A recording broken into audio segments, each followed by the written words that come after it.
Hola, buenos días, Dios los bendiga.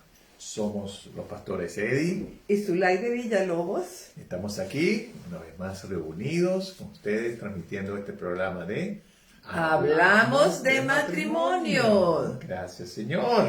Y hoy, hermanos, por la gracia de Dios, traemos una nueva entrega.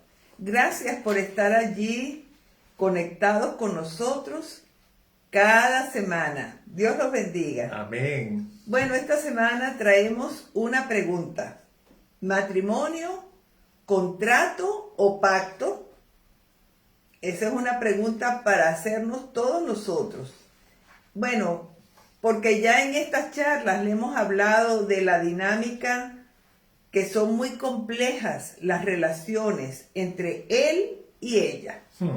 Y todos sabemos que la meta de todo el que se casa no es solamente tener un matrimonio que perdure, sino uno que perdure, que sea sólido y significativo además.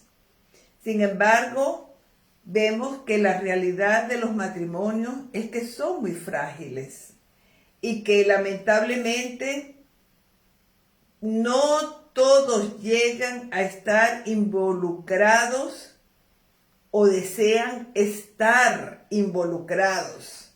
Y la buena noticia para nosotros es que la Biblia precisamente nos muestra cómo lograr esta meta que parece ser cada vez más inalcanzable, sobre todo en estos días. Sí, es verdad. Y sabes que uno de los obstáculos, por cierto, estás preciosa, mami. Gracias. Uno de los obstáculos para tener ese matrimonio perdurable y sólido es tener una falsa idea o un concepto falso de qué es el matrimonio, ¿no? Oh, sí. Muchos se casan y entran al matrimonio teniendo ideas, conceptos y expectativas que no son bíblicas del matrimonio, ¿no? Sí. Por ejemplo, uno de esos conceptos equivocados y que se reflejan en matrimonios de muchas personas es como ven el matrimonio como un contrato legal. Voy a firmar para que, bueno, cumplimos con lo legal. Pero eso no es un matrimonio. Sí. El matrimonio, en su formalidad legal y social, se define como un contrato. Hasta se dice contrato de matrimonio, así como se dice legalmente. Sí. Entonces, el problema es que aún nosotros los creyentes, como dijo mi esposo ya, entramos al matrimonio pensando que es un contrato legal. Y bueno, el peligro de verlo así es que entramos con una mentalidad de clientes y de prestadores de servicio, como un trabajo, o de patrones y empleados. Imagínate tú. Entonces, cuando entramos con esta mentalidad, los contratos se hacen principalmente para que no haya problemas y protegerse de abusos de ambas partes. Sí. El problema es que si entras al matrimonio con esa mentalidad, entonces supone que tu pareja es alguien de quien tienes que cuidar o proteger. Como el patrón no quiere que el empleado abuse o viceversa. Así también el esposo y la esposa entran con esa mentalidad, entran al matrimonio viéndose como contrincantes en vez de aliados. Entonces, condicionas tu aportación al cumplimiento responsable de la otra persona. Sí. Se espera que cada cónyuge cumpla con la parte de su contrato. Digamos que 50 y 50. No. Si no cumples tu parte, yo no tengo por qué cumplir la mía. Esas son las consecuencias que vendrán. Entonces, las partes se perciben como dos individuos. Sí. En un contrato, el vendedor nunca deja de ser vendedor y el comprador tampoco deja de serlo. Sí. Y así los matrimonios que adoptan la mentalidad de un contrato no alcanza a verse como una unidad orgánica, un solo cuerpo, sino que más bien empiezan a enfatizar la individualidad ¿verdad? Sí. Hablan de tú y yo en lugar de Nosotros.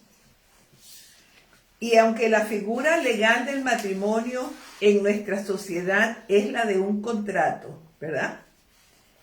Debemos tener cuidado de no caer en esa mentalidad ni practicarla, porque las implicaciones pues serían fatales, como ya lo ha estado explicando mi esposo. En vez de eso, aquellos que tienen una relación con Cristo, aunque ellos creen en Jesús, deben tener en práctica una perspectiva bíblica del matrimonio. Sí. Entonces, ¿cuál es el matrimonio según la Biblia? Sí. Bueno, según la Biblia es mucho más que un contrato. Eso Amén. es lo que es. Sí. El matrimonio es un pacto. Amén. Y para entender esto vamos a ir a estudiar en Génesis 2. En este pasaje nos muestra cuál es el origen, cuáles son las características del matrimonio. Porque el matrimonio sí que es un pacto entre un hombre y una mujer. Amén. En nuestros días es muy importante recalcar, enfatizar esto. Para que sea verdaderamente bíblico, para que sea un matrimonio bíblico, tiene que ser entre un hombre y una mujer. Cualquier otro arreglo puede ser llamado de muchas formas. Tú puedes definirla de cientos de formas. Pero no es un matrimonio según la Biblia. Sí. Ni tiene sus deberes, ni tiene sus derechos correspondientes. Entonces, por consiguiente, vamos a ver aquí algunas de las características de este pacto entre el hombre y la mujer. En Génesis 2 de 15 al 22 nos dice: tomó pues Jehová Dios al hombre, Sí. y lo puso en el huerto del Edén, Uh-huh. para que labrara y lo guardase. Y mandó Jehová Dios al hombre diciendo: de todo árbol del bosque puedes comer, mas del árbol de la ciencia del bien y del mal no comerás, porque el día que comieres ciertamente morirás. Fíjate que esto es un punto aquí que fue Dios que se lo dijo al hombre, no se lo dijo a la mujer, como uno siempre piensa que se lo dijo a los dos. No. Y dijo Jehová Dios: no es bueno que el hombre esté solo, le haré ayuda idónea para él. Jehová Dios formó pues de la tierra toda bestia del campo, toda ave de los cielos, y los trajo a Adán para que viese cómo los había de llamar. Y todo lo que Adán llamó a los animales vivientes en su nombre. Ese es su nombre hasta hoy en día. Y puso Adán nombre a toda bestia y a toda ave de los cielos y a todo ganado del campo. Mas para Adán no se halló ayuda idónea para él. Entonces Jehová Dios hizo caer sueño profundo sobre Adán. Y mientras éste dormía, tomó una de sus costillas y cerró la carne en su lugar. Y de la costilla que Jehová tomó del hombre, hizo una mujer y la trajo al hombre. Vemos que en este relato Dios formó al varón y lo puso a trabajar en el huerto, y después que le dio la tarea de nombrar a Titirimundi, se dio cuenta que no había ayuda idónea para él. En el versículo 2:20 nos dice: y puso Adán nombre a toda bestia y ave de los cielos y a todo ganado del campo, así como lo leyó mi esposa, ¿verdad? Mas para Adán no se halló ayuda idónea para él. Sí. O sea, él al estar realizando esta tarea, el hombre tuvo un descubrimiento muy importante. Ajá. No se halló ayuda idónea para él. Por eso es que el Señor en el versículo 18 hace una declaración muy especial y dice: y dijo Jehová Dios: no es bueno que el hombre esté solo, le haré ayuda idónea para él. Amén. Por este contexto, basándonos en esto, tenemos que entender que el hombre no estaba solo en el sentido emocional del término. Es decir, el hombre no se sentía solo. ¿Por qué? Porque el hombre estaba con Dios todo el tiempo. No podríamos sentirnos solos en tal situación. Eso equivale como a estar en el cielo con Dios. O sea, Dios en el cielo está rodeado de ángeles, rodeado de las personas que han sido salvas, ¿verdad? Rodeado de seres, rodeado de ancianos, en fin. Adán estaba ante la presencia de Dios. Por eso que él no se sentía solo, y queremos llegar a un punto con esto, sino que él no tenía a alguien más que le ayudara para cumplir con la misión que Dios le había encargado. Amén. A esto se refiere cuando nos dice la palabra que no era bueno. El hombre solo nunca podría cumplir la misión de Dios. El hombre sin la mujer no cumple la misión de Dios. Fíjate que Dios no le dijo, bueno, te voy a dar una compañera idónea, como hubiese sido necesario si Adán se hubiera sentido solo, sino que Dios le dijo ayuda idónea para que Adán pudiese cumplir la misión que él le había encomendado. Como vemos, esta ayuda no puede venir de otros seres vivientes, sino que tenía que ser alguien digno de Adán, alguien que fuera igual que él, aunque fuera un diseño especial, porque estaba hecha con el propósito de que fuera una ayuda idónea. No es como ahora, uno ve que la locura de este mundo, la gente se casa con árboles, con animales, con qué sé yo, con peces, con lo que sea. No, eso no es lo que está dicho en la Biblia, porque si no, cualquier ser viviente hubiera podido ser ayuda idónea, hubiera podido ser compañero idóneo para Adán. No, no ayuda. Esto es algo muy diferente. Y fíjate que en los versículos 21 y 22 de Génesis nos dice, entonces Jehová Dios hizo caer un sueño profundo sobre Adán, y mientras éste dormía, tomó una de sus costillas y cerró la carne en su lugar, y de las costillas que Dios, Jehová Dios, tomó del hombre, hizo una mujer y se la trajo al hombre. Y es aquí donde vamos viendo una primera característica de este pacto entre un hombre y una mujer. Sí. El matrimonio, escucha, es un pacto de dos unidos por Dios. Amén. Dios proveyó una ayuda idónea a Adán para que cumplieran juntos la misión que le había encomendado a la raza humana.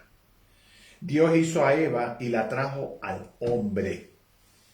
De principio a fin, el matrimonio es de invención divina, como lo hemos dicho antes, como lo hemos enfatizado. El matrimonio es de Dios. Dios es el que nos une. Amén, amén. Y esta es una realidad para todos los matrimonios. Sí. Que Dios es el que nos une. Así tú dices, bueno, pero es que yo no me he casado por la iglesia porque no he tenido los fondos. Igualito, ese matrimonio civil que tú hiciste, esas firmas que pusiste allí, en ese papel, en el registro. En el registro, ¿verdad? Dios tomó muy en serio tus firmas ante las autoridades civiles. Entonces, concluimos que todo matrimonio ha sido unido por Dios. Sí, Señor. Si al esposo y la esposa deben ver más allá de ellos que hay alguien más involucrado en esta relación. ¿Y sabes quién es? Dios. Amén. Dios está involucrado en tu relación de matrimonio. Sí, Señor. Nosotros estamos muy conscientes de eso. Sí, Señor. Y de allí viene la seriedad del matrimonio. No es algo para jugar o para tomarse un relajo o a la ligera, bueno, me casé. Si no funciona, me divorcio. No. Es un pacto divinamente establecido y sellado entre un hombre y una mujer. Y Dios es quien une al esposo y a la esposa. De allí que sea algo tan serio el tratar la unidad del matrimonio a la ligera.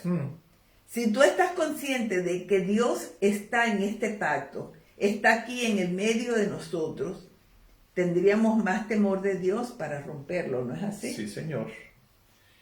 En ese mismo pasaje hay otra característica del pacto que fue divinamente establecido entre un hombre y una mujer. ¿Por qué? Aquí en el versículo 23 vemos, dijo entonces Adán, esto es ahora hueso de mis huesos y carne de mi carne.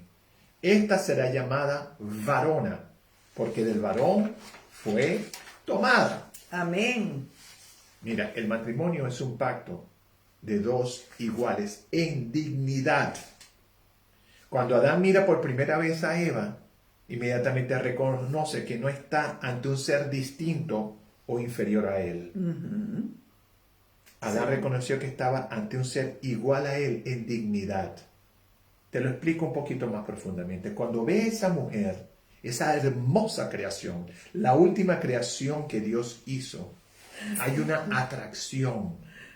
O sea, me imagino que no fue atraído ni por una hipopótama, ni por una gorila, ni por una iguana. Una yegua. Una yegua, no. Eso eran creaciones de Dios, pero no igual a Él, ni superior a Él. Sí. Pero cuando Dios le trae esa ayuda idónea, cuando Dios le trae esa creación, se da cuenta, wow, esto es hueso de mi hueso, esto es carne de mi carne, Sí. me atrae, me provoca, quiero estar unido a ella, quiero con ella pasar el resto de mi vida, compenetrarme, entrar en ella. Amén, amén. ¿Por qué?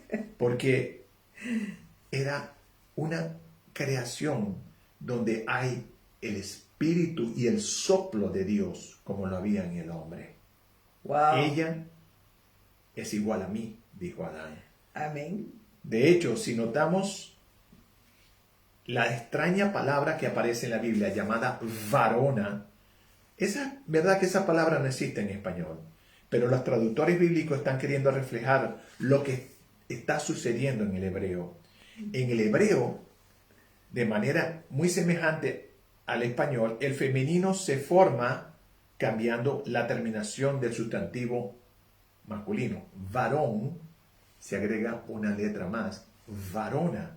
Y así Adán está diciendo, esta es varona, porque del varón fue tomada. Es decir, Amén. no un ser distinto a mí, sino igual a mí, solo que en distinto sexo.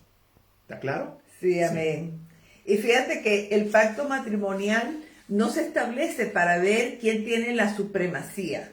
No. No, aunque las funciones dentro del matrimonio entre el hombre y la mujer son distintas, esto no quiere decir que el esposo va a ver cómo él puede tener la supremacía sobre la esposa o la esposa sobre el esposo.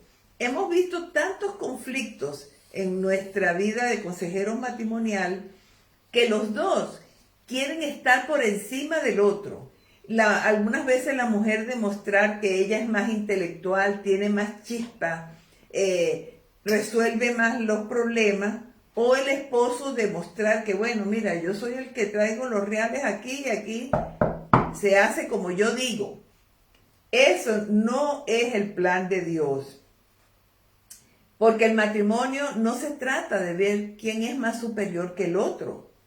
El hombre no debe humillar a la mujer, como diciendo tú eres inferior en dignidad. Ni la mujer tiene que estar demostrando que ella es superior al hombre y estar en esa competencia que en vez de unirlos, lo que hace es desunirlos. Dios ha establecido un pacto matrimonial entre el hombre y la mujer, que sean iguales delante de la dignidad de Dios, delante de lo que Dios creó, porque Él es el creador del matrimonio. Ambos debemos ser tratados con respeto, con cariño, con dignidad, porque ambos estamos hechos a la imagen de Dios. De eso tenemos que estar muy conscientes. Entonces, y que, ¿verdad? Tenemos funciones distintas en el matrimonio, pero somos iguales en dignidad y valor. En otras palabras, si tú estás consciente de la permanencia de Dios en tu matrimonio, pues todos los integrantes tendríamos más temor de Dios para romperlo. Sí, o sea, los dos unidos por Dios. Amén. Dos con la misma dignidad, pero aquí hay una tercera característica del matrimonio en este pasaje. El matrimonio es un pacto de dos que se vuelven uno. Amén. Dice el versículo 24, por tanto dejará el hombre a su padre y a su madre y se unirá a su mujer y serán una sola carne. Hablando con mi esposa, ¿no? Y estudiando, haciendo esta charla, ¿no? Nos dimos cuenta, o sea, saliéndome un poquito del tema, esto es un versículo, digamos, profético, ¿no? Preparando a Adán y a Eva a la generación de que iba a salir de ellos. ¿Por qué? Porque dice, dejará el hombre a su padre y a su madre. Tanto Adán como Eva no tenían padres.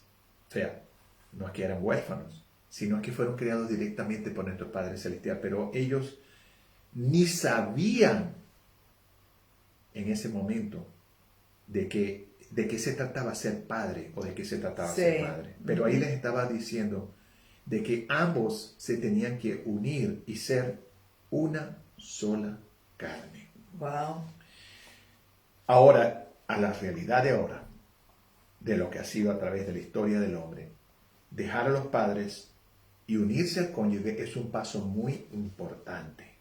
Sí, amén. O sea, quizá podemos tener una charla posterior de la importancia de darnos un poco más en esto, ¿verdad? Al casarnos, la relación con nuestros padres cambia fundamentalmente. Sí. Siempre tendremos que honrarlos, siempre tenemos que respetarlos, Amén. pero ahora estamos unidos a una nueva persona y esa relación se describe como una sola carne. Nada fácil. Pero si Dios lo dijo, era porque Él nos iba a dar la gracia. Amén. Porque esa es la meta de Dios, que seamos una sola carne. El mismo Jesús, hablando de esta relación, explica en Mateo 19:6 lo siguiente: ya no son más dos, sino una sola carne. Por lo tanto, lo que Dios juntó, no lo separe el hombre. Entonces, esto nos demuestra que el matrimonio no es un arreglo, como ya hemos dicho, del 50 y el 50, sino del 100%. Sí. ¿Verdad? De cada uno. Es la fusión entre un hombre y una mujer. Sí. Entonces ya no son 50 y 50, son 100. Porque los dos están poniendo, los dos están produciendo, y entonces ya no es 50 y 50, es 100. O sea que vamos los dos a poner el 100%, a darnos todo, a entregar todo. Porque ninguna relación en el mundo es tan íntima como la relación del matrimonio. Es muy estrecha, es muy cercana. Y Dios lo hizo así. Fíjate que en la Biblia nos dice que seremos una sola carne. Y esto es fuerte. Pues en el momento que te casas te lo dicen. Pero uno pues no piensa en eso porque está pendiente de la fiesta, los invitados. Lo toma como una tradición. Sí, ¿no? Pero es verdad, ya no somos dos, somos uno. Entonces, fíjate que no se dice en ninguna parte ya más que somos una sola carne con nuestros padres, ni con nuestros hermanos, ni con nuestros hijos, ni siquiera con nuestros amigos. Dios dice que somos una carne, una sola carne con tu cónyuge. Amén. Eso está clarísimo. O sea que ningún otro ser humano tiene una relación tan íntima y tan cercana como la relación que tú tienes con tu cónyuge. Amén. Nadie del sexo opuesto debe ser tu mejor amigo o tu mejor amiga, sino tu cónyuge. Amén. Con ningún otro ser humano debes estar más de acuerdo, más en sintonía que con tu cónyuge. Amén. Solo con él o con ella eres una sola carne. Óyelo, con nadie más, ni siquiera con esa amiguita, ni siquiera con ese posible relación amistosa de que tanto te gusta con tu compañera de trabajo, con tu vecina. No, es con tu cónyuge, con nadie más. Este es el desafío y este es el llamado para todos los hombres y mujeres que entran al matrimonio. Amén. Ser una sola carne. Dios quiere que las personas que entran al matrimonio ya no se vean como dos personas separadas, como dijo mi esposa, un 50 y un 50, no, un 100%. Voy a entregarlo todo. Con propósitos distintos, es verdad. Con vidas en direcciones distintas, es verdad. Pero ahora, como dos, que se vuelven uno en todo. Gracias a Dios. Entonces, como hemos dicho, ¿verdad? Para repasar, el matrimonio es un pacto entre el hombre y la mujer. Y que somos iguales en dignidad delante de los ojos de Dios. Sí. Y porque eso está establecido y sellado por Dios. Sí, Señor. Entonces, por eso Dios nos une y nos hace una sola carne. Y la pregunta ahora sería, bueno, ¿y cuál es el propósito de ese pacto? Digamos. Y para responder esto, vamos al Nuevo Testamento. En Efesios 5. Es un pasaje muy leído y comentado cuando queremos hablar del matrimonio. Los versículos 31 y 32 dicen: por esto dejará el hombre a su padre y a su madre, y se unirá a su mujer, y los dos serán una sola carne. Grande es este misterio, mas digo esto respecto a Cristo y a la iglesia. O sea, normalmente pensamos en estas palabras como refiriéndonos al esposo y a la esposa, que dejemos a los padres y unirnos para una sola carne. Bueno, eso es cierto, eso es lo que también hemos hablado, ¿verdad? Pero aquí la Biblia nos muestra, nos amplía que estas palabras no es como lo habíamos visto antes.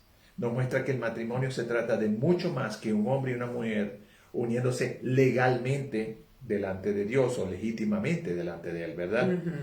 Se trata de Cristo y de su iglesia. Ahí lo dice en el versículo 32. Efesios 5:32 dice: digo esto respecto de Cristo y la iglesia. Amén. Entonces, el matrimonio es una ilustración, un retrato, un ejemplo del reflejo que es la relación entre Cristo y la iglesia. Es decir, que la reputación, la buena fama, la gloria de Cristo y de su iglesia están en juego ante nuestros matrimonios. O sea, nosotros, hermanos, somos un ejemplo ante el mundo de lo que significa Cristo y la iglesia. El amor que el Señor tiene por nosotros y el amor que nosotros tenemos por Cristo. Sí. Entonces, hay que decir que más allá de nuestra felicidad, de nuestra comodidad, de nuestro deleite, los buenos momentos, los avances y los logros que tengamos en nuestro matrimonio, pues Dios nos une. ¿Para qué? Para que Jesucristo sea glorificado, para que Cristo sea más famoso, para que Cristo sea más adorado. Y por esto el matrimonio es tan honroso, porque refleja una unión de Cristo con su iglesia. Y que los que ven nuestro ejemplo de matrimonio digan: wow, de verdad que tenemos que unir a nuestro matrimonio la presencia del Señor para tener un matrimonio fortificado como esta pareja que estamos viendo. Entonces, los que se casan deben tener en mente que el matrimonio no es simplemente para escapar de la soledad o para tener una familia, para ser felices. Por supuesto, estos son las metas y los componentes de un matrimonio, consecuencias. ¿verdad? Sí, pero el matrimonio tiene el propósito de glorificar a Dios. Amén. De de que tú como esposo trates a tu esposa como Cristo amó a la iglesia y que tú como esposa respetes a tu esposo como la iglesia se sujeta a Cristo. Amén, amén. Ahora, seamos casados o seamos solteros, debemos tener bien claro que el matrimonio es un pacto. Sí. Está divinamente establecido, une un hombre y una mujer para glorificar a Dios, reflejando la relación de Cristo y de la iglesia. Entonces, digamos, bueno, yo soy soltero, igualito. Eres soltero, pero anhelas casarte. Tienes ese deseo en tu corazón. Y es algo bueno que lo tengas, porque la Biblia dice que no es bueno que el hombre esté solo. Pero cerciónate de tener ese concepto bíblico del matrimonio y no te conformes con las falsas pretensiones del mundo, de lo que vemos, de lo que el mundo nos vende. Yo cuando veo esos matrimonios así del mundo, puro besito, puro amapuche, puro esto, delante de la gente, me pregunto, ¿por qué no tienen al verdadero dador de la felicidad y del amor? Porque la Biblia dice Dios es amor, ¿verdad? Entonces, recuerda que no tienes que casarte para estar completo. No, pero si tienes ese deseo de casarte, debes saber en lo que te estás metiendo. Y si decides casarte, tienes que estar dispuesto a renunciar esa parte de ti para ser de la otra persona y que juntos tengan esta relación como Cristo y su iglesia. Si eres casado, bueno, ya me casé, pues te felicito porque estás en una relación muy especial. Tienes el privilegio de ser juntamente con tu cónyuge un reflejo de Cristo con su iglesia. Entonces, ¿cuál es mi consejo? Cuida tu matrimonio. No te lo tomes a la ligera, ni lo descuides. Es una alta prioridad para ti, para tu cónyuge, y hay muchas cosas que están en juego en esta relación. Más allá de tu felicidad, de tu bienestar, está la honra y la gloria de nuestro Señor Jesucristo con su iglesia. Terminando, por la gracia de Dios que obra en nosotros, tengamos y oremos para que tengamos un concepto correcto del matrimonio. Amén.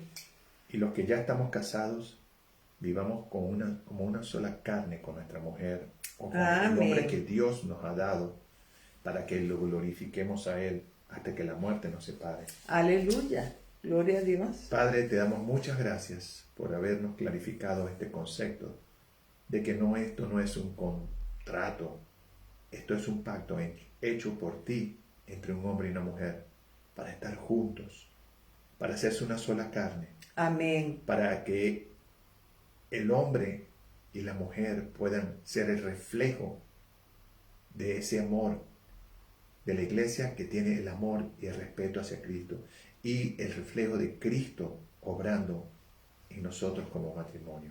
Sí, Señor. Fortalece nuestros matrimonios. Amén. Define, Señor, en nosotros esa gran responsabilidad de esa igualdad, de esa dignidad cuando hiciste al hombre y a la mujer, Señor, con tu aliento, con tu espíritu. Sí, Señor. Con tu obra, en el nombre de Jesús. Amén. Que Dios los bendiga.